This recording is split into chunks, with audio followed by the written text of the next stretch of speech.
कई सालों पहले एक महाराज थे। उनका एक लौता बेटा था।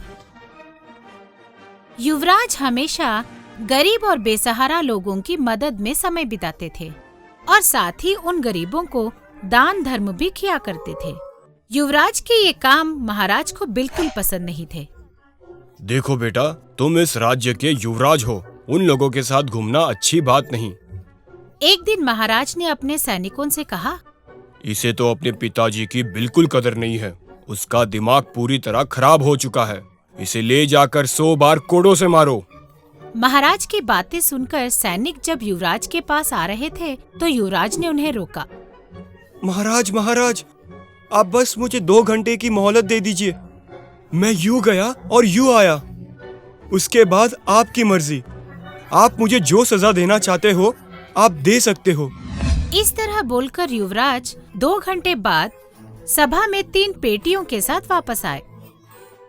उनमें से पहला पेटी सोने का बना था, दूसरा पेटी चांदी से बना था और तीसरा पेटी लकड़ी का था। तब युवराज ने कहा, महाराज, अब बताइए, इन तीनों पेटियों में से कौन सा पेटी सर्वोत्तम है? सभा में मौजूद सभी लोगों ने कहा कि सोने का पेटी ही सर्वोत्तम है।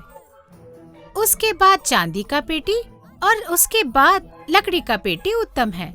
उसके बाद युवराज ने तीनों पेटियों को एक एक करके खोला। सोने के पेटी में सांप और बिच्छू थे, चांदी की पेटी में पत्थर थे और लकड़ी की पेटी में बहुत सारे हीरे रखे थे। ये सब देखकर सभा में मौजूद सभी लोग आश्चर्यचकित हो गए। तब युवराज ने उन लोगों से कहा, अब आप लोगों को पता चला ना कि इन पेटियों को ऊपर से देखकर ही हम पता नहीं कर सकते कि कौन सा सर्वोत्तम है। इसी तरह गरीबों को देखकर हम उनकी छीछी नहीं कर सकते।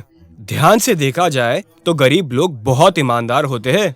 इसी तरह हम ये भी नहीं कह सकते कि हर अमीर आदमी बहुत ईमानदार होता है। अपने बेटे की बातें सुनकर महाराज को अपने गलती का एहसास हुआ।